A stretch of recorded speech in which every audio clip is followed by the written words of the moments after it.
Satyabhama Institute of Science and Technology, Chennai.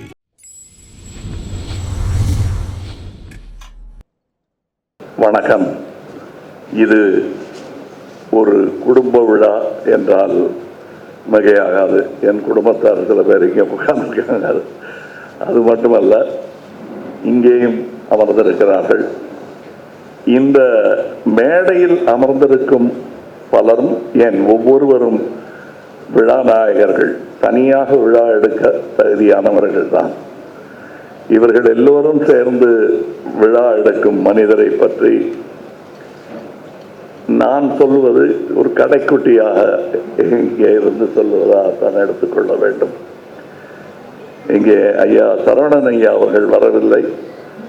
அவருடைய மடியை, அவருடைய இடத்தை இங்கே கொடுத்திருக்கிறார்.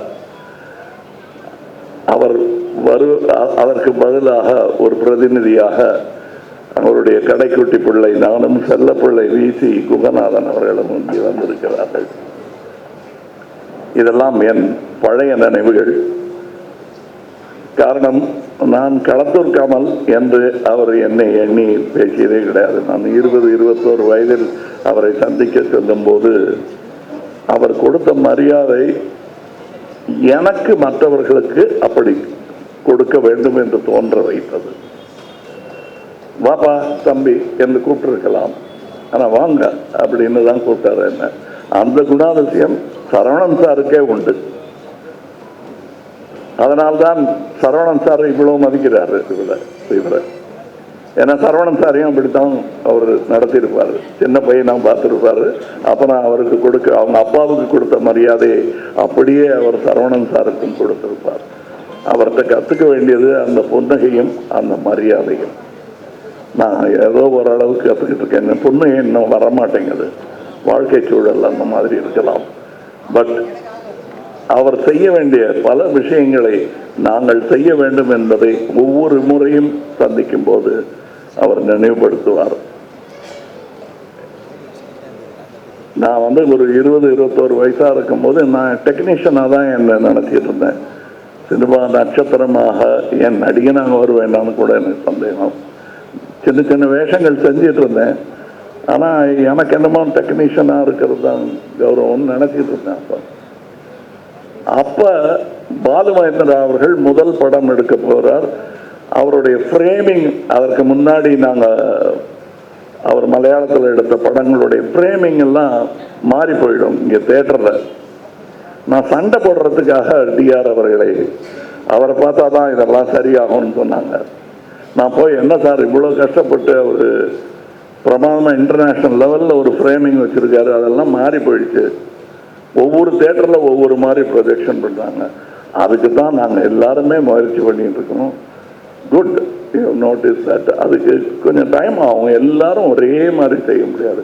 சென்ட்ரல் ஸ்டேஷன் மாதிரி பரமக்குடி ஸ்டேஷன் இருக்கான்னு கேட்டார். அப்போ அதுக்காக டூரிங் டாக்கீஸ்க்காக படம் எடுக்க முடியுமான்னு எனக்கு தெரியாது. அவருடைய ஆரம்பம் டூரிங் டாக்கீஸ் இருந்தாங்க. இல்லை, அதுக்காகவும் படம் எடுக்கணும், அதுவும் வேணும் இதுவும் வேணும் என்று எனக்கு அறிவுறுத்தினார். நான் இந்த மேடையில் பாலு மகேந்திரா அவர்களை பற்றி பேசுகிறேன் என்று நினைக்க வேண்டாம். நான் பாலு மகேந்திரா அவர்களிடம் கோழி மூட்டினேன். ஒன்றும் பண்ண முடியாதுங்கிறாரு, மெதுவாக தான் நடக்குங்கிறாரு. தேவரமங்கல சிவாஜி சார் என்னுடைய பாத்திரத்துக்கிட்ட சொல்லுவார், மெதுவாக தான் வருவான் அப்படின்னு சொல்லுவார். அந்த மாதிரி சொல்லிட்டாரு சார் அப்படின்னு. பாலு அவர்கள் என்ன பண்ணாருன்னா, சரி அது நடக்காதுன்னா நம்ம அதுக்கு ஒரு சட்டம் போடுவோம்னாரு. பாலு அவர்கள் எடுத்த படம் இது இந்த குறை தீர்க்கப்படும் வரை அவர் ஒரு ஃப்ரேம் பண்ணிக்கிட்டாரு. அந்த ஃப்ரேமை எந்த ப்ரொஜெக்ஷனிஸ்டாலையும் மாற்றவே முடியாது. இப்படி நடந்த கூட்டு முயற்சியில் வளர்ந்தது தான் இந்த இண்டஸ்ட்ரி. ஒருவருக்கு ஒருவர் குறை சொல்லிக் கொண்டில்லாமல் குறையை தீர்ப்பது எப்படிங்கிறதுல முக்கியமான வல்லுநர் டிஆர் அவர்கள். இதுல அவரோட அந்த வரி எப்படி போடணும்னு கவர்மெண்ட்டுக்கு சொல்லி கொடுத்தது வரை, அதனால் பலர் இன்று வசதியாக நான் உள்பட அந்த சம்பளம் உயர்வும், ப்ரொடியூசர்களுக்கு வருவாய் உயர்வும், டிஸ்ட்ரிபியூட்டர்களுக்கு வருவாய் உயர்வும் அதை ஏற்படுத்தி கொடுத்துட்டு அமைதியா இருப்பாரு அந்த புன்னகையுடன். இன்று இத்தனை பேர் வந்திருக்கிறார்கள்னா அவங்க குடும்பத்தார் வந்து எங்க எப்படியாவது பண்ணி கொடுங்கன்னு கேட்டு இல்லை, அவங்க கேட்காம சும்மா இருந்திருந்தாங்கன்னா நாங்கள் ஞாபகப்படுத்திருக்கோம். அப்படி ஞாபகப்படுத்திய பன்னீர்செல்வம் அவர்களுக்கு தனி நன்றி, தானு அவர்களுக்கு தனி நன்றி. முன்னிருந்து இதை நம் குடும்ப விழாவாக நடத்த வேண்டும் என்று நினைத்த அனைவருக்கும் நன்றி.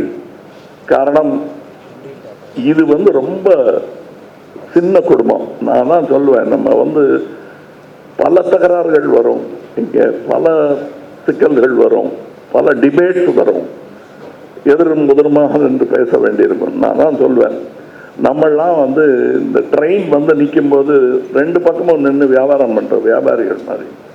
ட்ரெயின் போயிடுச்சுன்னா ஒருத்தர் தான் பார்த்துட்டு இருக்கணும். ரொம்ப திட்ட வேணாம் யாரைன்றது நான் சொல்லுவேன். நான் அதுல பெரிய முன்னுதாரணமாக இருந்தவர்கள் டிஆர் அவர்கள், சரவணன் சாரதியும் சொல்லணும். நீங்க இவருடைய நட்பு வட்டம்னு நீங்க பாத்தீங்கன்னா, இன்னைக்கு யாரையெல்லாம் நாம் சினிமா தந்தை என்று சொல்லுகிறோமோ அவர்களெல்லாம் இவருக்கு நண்பர்கள். Vasan sir, T R Sundaram sir அவர்கள், மெய்யப்ப செட்டியார் அவர்கள், இந்த அரங்கத்தை நிறுவியவர். இப்படி இவங்க கே சுப்பிரமணியம் அவர்கள், இப்படி பெரிய பெரிய ஜாம்பவான்களுடன் பழகிய அவர் எங்களுடன் பழகினார், எங்களையும் கூப்பிட்டு பேசினார், எங்களுக்கு அறிவுரை வழங்கினார். உதாரணமா நான் இந்த டால்பியில ஒரு படம் எடுக்கலான்னு, வெரி குட் வாங்க, நான் எக்ஸிபிட்டர்ஸ் எல்லாம் கூப்பிட்டு என்னை முன்னிறுத்தி எனக்கு அவங்களோட விவாதத்துக்கு ஆரம்பித்தேன். நான் விவாதம் பண்ணாதீங்க, விஷயத்தை மட்டும் சொல்லுங்க. அதையெல்லாம் நான் இப்பொழுது புரிந்து கொள்கிறேன். தாமதமாக இருந்தாலும் நல்ல பாடம் போதிக்க அவர் போன்ற பல ஆசிரியர்கள் ஃப்ரீயாக கற்றுக் கொடுத்தாங்க. இன்னொரு ஆசிரியர் அம்மா அங்கே உட்கார்ந்து இருக்காங்க, பத்மா அவர்கள். அவங்க கிட்ட போய் ஒரு நாள் கூட நான் கிளாஸ் எடுத்ததில்லை, ஆனால் மனதளவில் நான் மாணவன் தான், அது அவங்களுக்கு தெரியும். இப்படி பல பேரறிஞர்கள் இது ஆரம்பிக்கும் போதே என்னுடைய அக்காவின் கணவர் தான் பேசி ஆரம்பித்து வைத்தார். எனக்கே ஆச்சரியமா இருந்தது, இவர் எங்க வந்தாருங்கிற மாதிரி இருந்தது. டிஆர் போல் அவரும் எல்லா இடத்திலும் பரவி இருக்கும் பெரிய மனிதர். இவர்களெல்லாம் எப்படியாவது ஒன்று சேர்ந்து விடுவார்கள். அப்படி அவர்களை பார்த்து கற்றுக்கொண்டு ஒன்று சேர்ந்திருக்கும் கூட்டம் தான் இங்கேயும் அமர்ந்திருக்கிறார்கள். தனியாக ஒவ்வொருத்தர் பேரையும் சொல்ல வேண்டிய தேவையில்லாமல் அனைவருமே புகழ்மிக்கிறவர்கள். எல்லாரையுமே முகம் பார்த்தா தெரியும், வெறும் போட்டோ போட்டா ஆடியன்ஸ் சொல்லுவாங்க யாருன்னு. இவர்களோடெல்லாம் பழகும் வாய்ப்பு.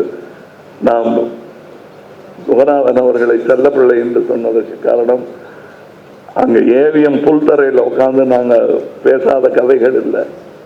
நான் அப்போ நடிக்க வருவேன், நடித்தா வாய்ப்பு கொடுப்பாங்க, இதெல்லாம் தெரியாது. நம்பியவர்களில் ஒருவர் வி.சி. குகநாதன் அவர்கள். பிரமாதமாக இருக்கு. நான் கதை சொல்லும்போது அதை உத்து கேட்பாங்க. நான் சின்ன பையன், 16 வயசு இருக்கும். அப்போ 16 வயசு பையன் பேசுறதை யாரும் கேட்கவே மாட்டாங்க ஃபர்ஸ்ட். ஆனால் அப்படி பல பெரியவர்கள் ஊக்குவித்ததுனால தான் இங்கே இந்த மேடையில் பல பெரியவர்கள் அமர்ந்திருக்கிறார்கள். இவர்கள் எல்லோரும் சேர்ந்து இந்த விழாவை கொண்டாடுவதில் ஆச்சரியமே இல்லை. இது ஒரு வழக்கமாக, ஒரு கலாச்சாரமாக மாற வேண்டும் என்பதுதான் என்னுடைய ஆசை.